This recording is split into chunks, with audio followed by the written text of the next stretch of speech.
प्यारे बच्चों, आज हम जानेंगे व्रत के बारे में। व्रत यानी सर्किल। व्रत के बारे में आज हम जानेंगे।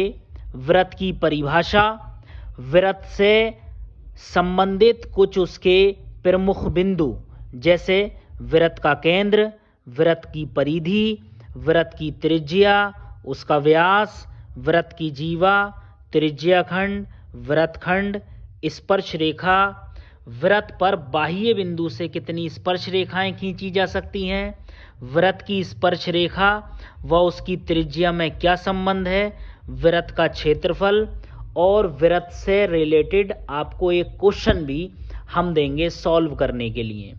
प्यारे बच्चों, अक्सर ये व्रत से संबंधित ये जो पॉइंट हैं ये हमें बहुत कंफ्यूज करते हैं और हम इसमें बड़े कश्मकश की स्थिति में पहुंच जाते हैं कि इसमें क्या क्या अंतर हैं। तो सबसे पहले हम व्रत की परिभाषा पर नज़र डालते हैं। किसी एक निश्चित बिंदु से, यहाँ एक निश्चित बिंदु की बात हो रही है।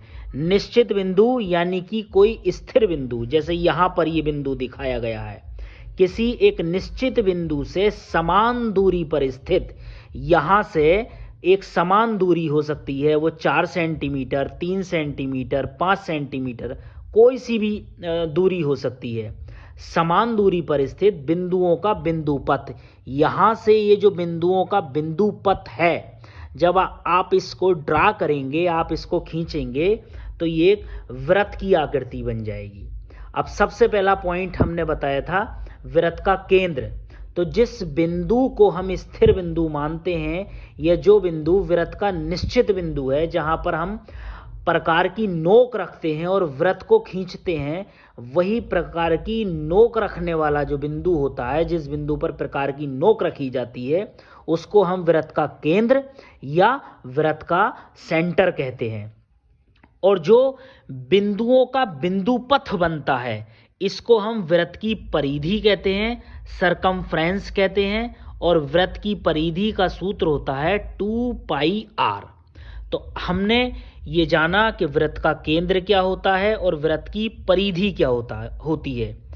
अब व्रत के केंद्र और परिधि पर स्थित किसी भी बिंदु तक के बीच की दूरी को व्रत की त्रिज्या या उसकी रेडियस कहते हैं। जैसे यहाँ पर हमने इस आकृति में दिखाया है, ओ से लेकर ये परिधि पर एक बिंदु P ले लिया है, ओ से P को मिला देंगे तो ये त्रिज्या बन जाएगी या रेडियस। ये P बिंदु यहाँ हो सकता है, यहाँ हो सकता है, कहीं पर भी व्रत की परिधि पर स्थित हो सकता है। केंद्र से परिधि तक की दूरी को व्रत की त्रिज्या कहते हैं। अब हम जानेंगे व्रत के व्यास के बारे में, डायमीटर के बारे में।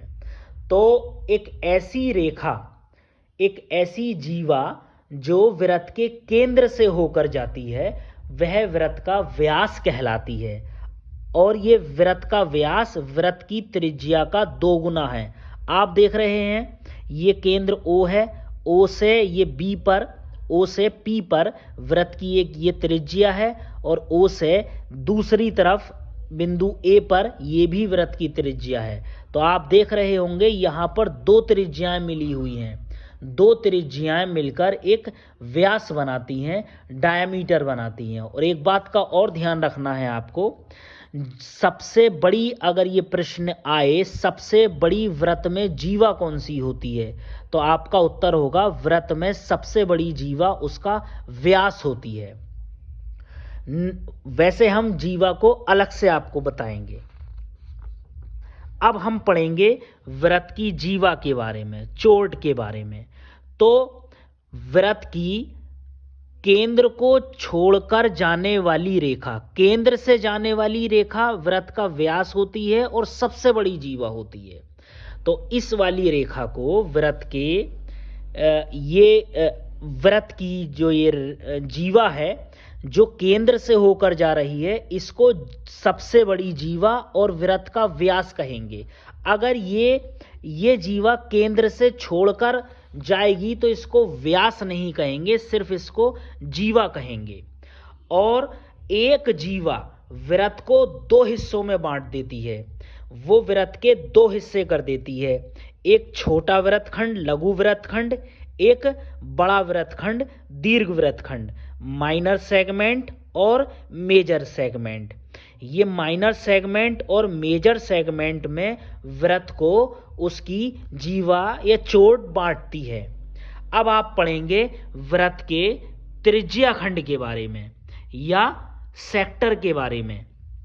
तो जैसा आप चित्र में देख रहे हैं, वृत्त का ये केंद्र O है और एक त्रिज्या है OA और दूसरी त्रिज्या है वृत्त की OB। दो त्रिज्याओं के बीच में घिरे हुए खंड को वृत्त का त्रिज्या खंड कहेंगे। जैसे कि आप इसके नाम से ही समझ रहे होंगे, त्रिज्या खंड, त्रिज्या का खंड, यानी कि दो त्रिज्याओं के बीच का घिरा हुआ भाग, बीच का घिरा हुआ खंड वृत्त का त्रिज्या खंड कहलाता है। अब आप पढ़ेंगे वृत्त की स्पर्श रेखा। वृत्त की स्पर्श रेखा, जैसा आप नाम से ही समझ रहे हैं, वृत्त की स्पर्श रेखा यह एक ऐसी रेखा जो वृत्त को स्पर्श करती हुई जा रही है या स्पर्श करती हुई जाती है, उसको हम वृत्त की स्पर्श रेखा कहते हैं या टेंजेंट ऑफ सर्कल उसको कहते हैं। अब एक इसी क्रम में हम आगे बढ़ते हुए ये जानेंगे, क्या एक वृत्त है और वृत्त पर किसी बिंदु, बाह्य बिंदु P से वृत्त पर हम कितनी स्पर्श रेखाएं खींच सकते हैं। ये एक प्रश्न बहुत आता है एग्जाम में कि वृत्त के किसी बाह्य बिंदु से वृत्त पर हम कितनी स्पर्श रेखाएं खींच सकते हैं। तो किसी बाह्य बिंदु से वृत्त पर केवल दो स्पर्श रेखाएं खींची जा सकती हैं। ये एक बाह्य बिंदु है P, ये हमारा वृत्त है, तो P से एक स्पर्श रेखा ये गई PA और एक स्पर्श रेखा ये गई PB। अब एक अगला पॉइंट है हमारा जिसमें हम ये बताने की कोशिश करेंगे कि वृत्त की स्पर्श रेखा और वृत्त की त्रिज्या में आपस में क्या रिलेशन होता है, क्या संबंध होता है। तो आपको हम बता दें, वृत्त की त्रिज्या वृत्त की स्पर्श रेखा पर 90 अंश का कोण बनाती है, यानी कि ये एक दूसरे पर लंब होते हैं, समकोण का कोण बनाती है। तो इसके बाद में एक आखिरी पॉइंट है आपका वृत्त का क्षेत्रफल, एरिया ऑफ सर्कल। तो आप ये सूत्र याद रखेंगे, वृत्त का क्षेत्रफल होता है πr²। अब ये हमने छोटे छोटे पॉइंट आपके बीच में रखे और ये उम्मीद कर रहे हैं हम कि आप इन आने वाले टाइम में ये वीडियो देखने के बाद आप वृत्त के इन छोटे छोटे प्रमुख बिंदुओं में आप आगे से कंफ्यूज नहीं होंगे। हमने आपको वृत्त के केंद्र, परिधि, त्रिज्या, व्यास, जीवा, त्रिज्या खंड, वृत्त खंड, स्पर्श रेखा और हमने ये बताया वृत्त पर बाह्य बिंदु से कितनी आप स्पर्श रेखाएं खींच सकते हैं, वृत्त की स्पर्श रेखा और उसकी त्रिज्या में क्या संबंध होता है, वृत्त के क्षेत्रफल के बारे में भी बताया। अब हमारा ये प्रश्न है आपके लिए, what is the difference between circle and sphere. वृत्त व गोले में क्या अंतर होता है। बहुत से बच्चों को ये अंतर नहीं मालूम होता कि वृत्त और गोले में क्या अंतर होता है। तो आप कमेंट सेक्शन में एक वृत्त और एक गोले का एग्जाम्पल देकर बताएं।